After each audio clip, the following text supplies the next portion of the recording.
Hi കൂട്ടുകാരെ, പുതിയൊരു വീഡിയോയിലേക്ക് എല്ലാവർക്കും സ്വാഗതം. അങ്ങനെ വിനയനോട് പോലീസുകാരൻ പറയാണ്, ഒരു കൊലപാതകിയുടെ ഭാര്യയെ അയാൾ സംരക്ഷിക്കുന്നുണ്ട് എന്നുള്ള സത്യമാണ് എനിക്ക് അവിടെ നിന്നും കിട്ടിയതെന്ന് പറയണം കേട്ടോ. അപ്പോൾ അവരുടെ പേരെന്താണെന്ന് അറിയാൻ പറ്റുമോ?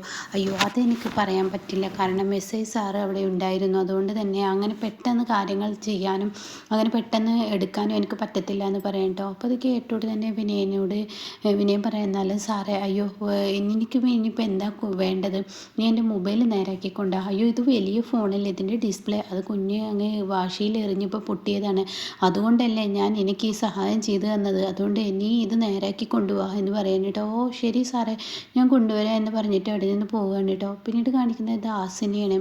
ദാസ് രഘുവായി സംസാരിക്കുകയാണ്. ആമിയെ കൊണ്ടുവിട്ടിരിക്കുന്നു, അവൾ സേഫ് അവിടെ എത്തിച്ചിട്ടുണ്ട്, ഇനി പേടിക്കാനൊന്നുമില്ല എന്ന് പറയുമ്പോൾ വിനയം കടന്നു വരുന്നത് കാണാൻ കേട്ടോ. അങ്ങനെ വണ്ടിയിൽ ഇരുന്നിട്ടാണ് സംസാരിക്കുന്നത്. അപ്പോൾ ആ വിനയം വരുന്നുണ്ട്. അപ്പോൾ രഘു എന്തൊക്കെയോ പറയുന്നുണ്ട്. അപ്പോൾ ആ സമയം നീ പേടിക്കണ്ട, ഞാൻ അവനെ ഒതുക്കിക്കോളാം എന്ന് പറഞ്ഞിട്ട് അവിടെ നിന്നും രഘു അങ്ങനെ സംസാരിച്ചും കൊണ്ടിരിക്കുകയാണ്. അപ്പോഴേക്കും വിനയം വന്നോടെ തന്നെ ഫോൺ കട്ട് ചെയ്തിട്ട്, എന്താ വിനയം, എന്താ നിൻ്റെ അടുത്ത പ്രശ്നം? അല്ല, ഞാൻ എന്തെങ്കിലും പറയുമ്പോൾ നിങ്ങൾക്ക് എല്ലാവർക്കും ദേഷ്യമാണല്ലോ, എന്നാൽ ഞാനൊരു സത്യം പറയാം. രഘുവേട്ടൻ്റെ കൂടെ രഘുവേട്ടൻ ഒരാളെ ഇപ്പോൾ ദത്തെടുത്തിട്ടുണ്ടല്ലേ, അതായത് ഏറ്റെടുത്തിട്ടുണ്ടല്ലേ, അവരുടെ സംരക്ഷണം രഘുവേട്ടൻ്റെ അടുത്താണെന്നൊക്കെ ഞാൻ അറിഞ്ഞു കേട്ടു, ഒരു അമൃത എന്ന് പറയുന്ന കുട്ടി. അപ്പോൾ അതൊക്കെ കേട്ടോടെ തന്നെ ദേഷ്യം പിടിക്കുകയാണ് കേട്ടോ. എടാ, നീ നിൻ്റെ പണി നോക്കി, ഇതുപോലെ പല പേരത്തരങ്ങളുമായി നീ ഇങ്ങോട്ടേക്ക് വരും. ഇനിയിപ്പോൾ അമൃതയോ വേറെ എന്തെങ്കിലും ഒക്കെ ആയിക്കോട്ടെ, നീ അത് പറഞ്ഞ് ഇങ്ങോട്ടേക്ക് വരും. ഒരു കാര്യം നീ ചിന്തിക്കണം, നീ എന്ത് പറഞ്ഞ് വന്നാലും നിനക്ക് ചിരുവിൻ്റെ അടുത്തോട്ട് എത്താൻ പറ്റില്ല എന്ന് പറഞ്ഞിട്ട്. അപ്പോൾ ഇത് കേട്ടോടെ തന്നെ രഘുവിനെ കുറിച്ച് പറയുകയാണ്, നിങ്ങൾക്ക് എന്തോ ആവാം, എനിക്കൊന്നും ആവാൻ പാടില്ല, കാരണം എൻ്റെ ജീവിതം തകർത്തിട്ട് നിങ്ങളങ്ങനെ സൂക്ഷിക്കണം. ആരാടാ നിൻ്റെ ജീവിതം തകർത്ത്? നീയായിട്ട് തന്നെ നിൻ്റെ ജീവിതം തകർത്തല്ല, ഞങ്ങൾ ആരും നിൻ്റെ ജീവിതം തകർത്തിട്ടില്ല, നീയായിട്ട് തകർത്തു. പിന്നെ രഘുവിനെ എന്തെങ്കിലും പറഞ്ഞ് ഭീഷണിപ്പെടുത്തിയും അതുപോലെ തന്നെ. അപ്പോൾ വിനയം പറയണത്, പ്ലീസ് ദയവ് ഇത് പ്രസവത്തിന് അവിടെ എനിക്കുണ്ടാവാനുള്ള സൗകര്യം ഒന്ന് ചെയ്തു തരുമോ എന്നൊക്കെ ചോദിക്കുമ്പോൾ, അത് ഞങ്ങളല്ല ചെയ്യേണ്ടത്, ചീരുവാണ്. ചീരു അനുവദിച്ചാൽ മാത്രം നിനക്ക് അങ്ങോട്ടേക്ക് വരാം, അല്ലാതെ വരാൻ പറ്റത്തില്ല. അതുകൊണ്ട് നീ ഞങ്ങളെ ദയവ് ഇത് ബുദ്ധിമുട്ടിക്കരുത്, നീ ഓരോന്ന് പറഞ്ഞിട്ട് ഇങ്ങോട്ടേക്ക് വന്നിട്ട് കാര്യമില്ല, അത് നടക്കില്ല. ഒരു കൊലപാതകയുടെ ഭാര്യയെ സംരക്ഷിക്കാമെങ്കിൽ എന്ന് പറയുമ്പോൾ ദാസിന് കാര്യങ്ങൾ പിടികിട്ടിട്ടോ. അപ്പോൾ ദാസ് പറയണേ, നീ എന്ത് തന്നെ പറഞ്ഞാലും ശരി, രഘു ആരെയും സംരക്ഷിക്കുന്നില്ല, ഒന്നുമില്ല, ഇനിയിപ്പോൾ എന്ത് തന്നെ ആയാലും ശരി, നീ നിൻ്റെ പണി നോക്ക്. നീ ആദ്യം ചെയ്യേണ്ടത്, നീ നിൻ്റെ ഭാര്യയുടെ വിശ്വാസം, ചീരു എന്ന് പറയുന്ന പാവം പെണ്ണിനെ ഉപദ്രവിക്കരുത്, അവളെ ഉപദ്രവിക്കാൻ നീ പ്രസവ സമയത്ത് അങ്ങോട്ടേക്ക് കയറി വരരുത് എന്നൊക്കെ പറഞ്ഞിട്ട് പറഞ്ഞു വിടണം കേട്ടോ. പിന്നീടാണെങ്കിലോ നേരെ പോകുന്നത് അമ്പിളിയുടെ അടുത്തോട്ടാണ്. അപ്പോൾ അമ്പിളി ഇങ്ങനെ പുറത്ത് നിൽക്കുന്നുണ്ട്. വിനയനെ കണ്ടോടെ തന്നെ അമ്പിളി ദേഷ്യത്തോടു കൂടി, എടാ വിനയ, നീ ഒന്ന് പോയേ, ലംബോദരങ്ങൾ വന്ന ആ ഒരു സങ്കടത്തിലാണ് ചിരു. അതിൻ്റെ ഇടയ്ക്ക് നീ ഇവിടെ എന്ത് വന്നിരിക്കുന്നത്? അയ്യോ, ഞാൻ ചിരുവിനെ കാണാനല്ല, അമ്പിളി ചേച്ചിയെ കാണാനാണ്. രഘുവേട്ടനെ കുറിച്ച് ഒരു വിവരം അറിഞ്ഞു. എന്ത് വിവരം? രഘുവേട്ടൻ പോലീസുകാരുടെ ഇതിൽ ഒരാളെ, എൻ്റെ ഒരു കൂട്ടുകാരനാണ് അവിടെ ഉണ്ട്, അതുകൊണ്ട് ആ സത്യം ഞാൻ അറിഞ്ഞത്. രഘുവേട്ടൻ ആരെ സംരക്ഷിക്കുന്നുണ്ട്, ഒരു കൊലപാതകിയുടെ എന്നൊക്കെ അങ്ങനെ പറയുമ്പോഴേക്കും അങ്ങോട്ടേക്ക് ചിരു കടന്നു വരികയാണ് കേട്ടോ. അമ്പിളി ചേച്ചി, ഇയാളെ പോലെ ഇങ്ങനെ വെറുതെ ഓരോ കള്ളത്തരങ്ങൾ പറയുന്ന ആളുടെ വാക്ക് കേട്ടോ അമ്പിളി ചേച്ചി ഇങ്ങനെ നിന്ന് കൊടുക്കുന്നതാണ് ശരിയാത്ത. അമ്പിളി ചേച്ചി ഇങ്ങനെ വന്ന് രഘുവേട്ടനോട് ഇയാൾക്ക് ദേഷ്യമാണെന്ന് പറഞ്ഞിട്ട് അവിടെ നിന്നും അമ്പിളിയെ വലിച്ചഴിച്ച് കൊണ്ടുപോകണം കേട്ടോ. പക്ഷേ അത് അമ്പിളിക്ക് അത്ര സഹിക്കില്ല. അമ്പിളിക്ക് എന്തൊക്കെ മനസ്സിൽ സംശയം തോന്നുകയാണ് കേട്ടോ. ഇതേ സമയം പോകുന്ന വഴിക്കല്ല ഞാൻ സത്യമാണ് പറയുന്നത്. ഇതിപ്പോൾ എന്നോട് ദാസങ്ങൾ പറഞ്ഞല്ലോ, ദാസങ്ങളിനോട് എന്തൊക്കെയാണ് ചെന്ന് പറഞ്ഞിട്ട് ദാസങ്ങൾ എന്നെ വിളിച്ചത് പ്രകാരമാണ് ഞാൻ ഈ പറയുന്ന അമ്പിളി ചേച്ചിയെ വിളിച്ചു കൊണ്ടുവന്നു. ഇയാൾ ഇവിടെ എത്തുമെന്നും ബുദ്ധിമുട്ടിക്കുന്നു, ഇയാൾ എന്നിലോട്ടുള്ള വഴി തേടുകയാണ്, അതുകൊണ്ട് വന്നേന്ന് പറഞ്ഞിട്ട് പിടിച്ചു വലിച്ചു കൊണ്ടുപോവാണ് കേട്ടോ.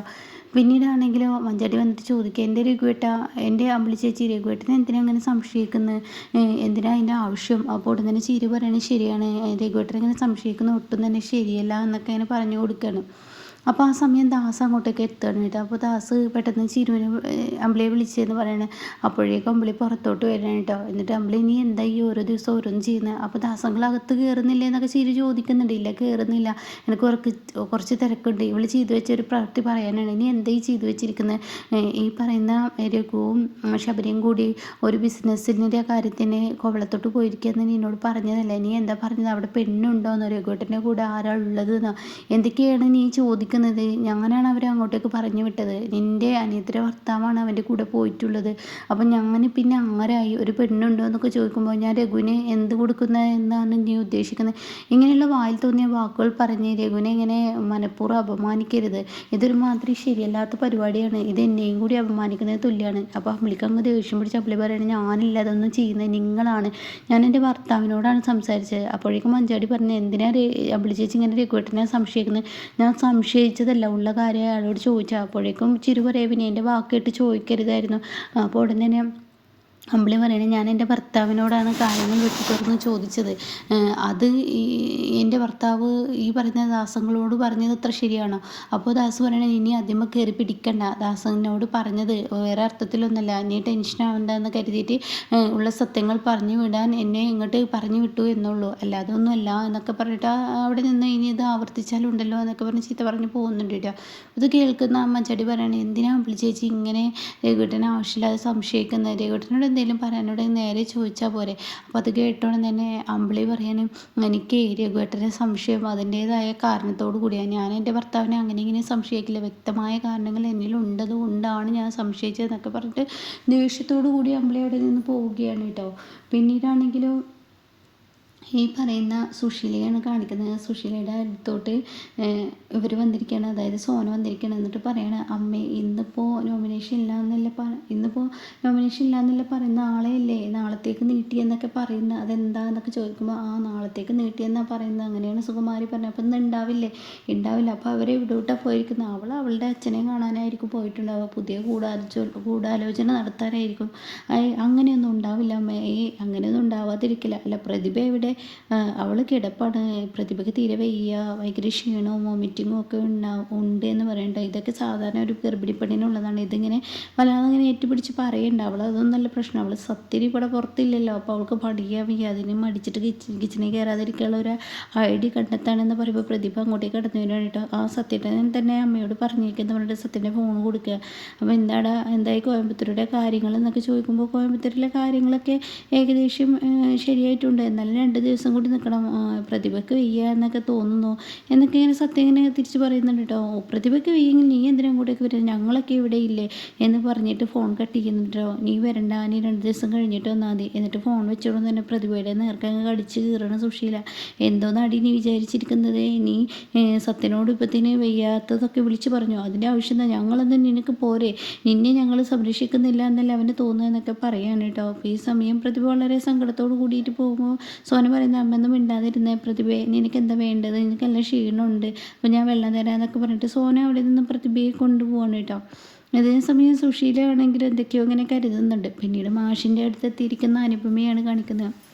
അങ്ങനെ ഇന്ദ്രനും അനുപമയും മാഷിനോട് പറയാണ്, ഇന്നായിരുന്നു സംഭവങ്ങളൊക്കെ, പക്ഷേ ഇനി നാളത്തേക്ക് നീട്ടിയെന്ന് പറയണ കേട്ടോ. അപ്പോൾ മാഷി പറയണേ, സുശീല വരുന്ന 3-ാം തീയതി ആദ്യം ഇങ്ങനെ പറഞ്ഞത്, ഇത് നിങ്ങളായിട്ട് നീട്ടിയാണ്, ഞങ്ങളായിട്ടല്ല, മുകളിൽ നിന്നുള്ള ഓർഡർ വന്നതാണ്. അപ്പോൾ എന്തായാലും ഇനി 3-ാം തീയതിക്കൊക്കെ മതിയെന്ന് പറയുമായിരിക്കും ഏറ്റവും നല്ലത്. കാരണം സുശീലയുടെ വാക്ക് ധിക്കരിച്ച് ഓരോന്ന് ചെയ്യേണ്ട.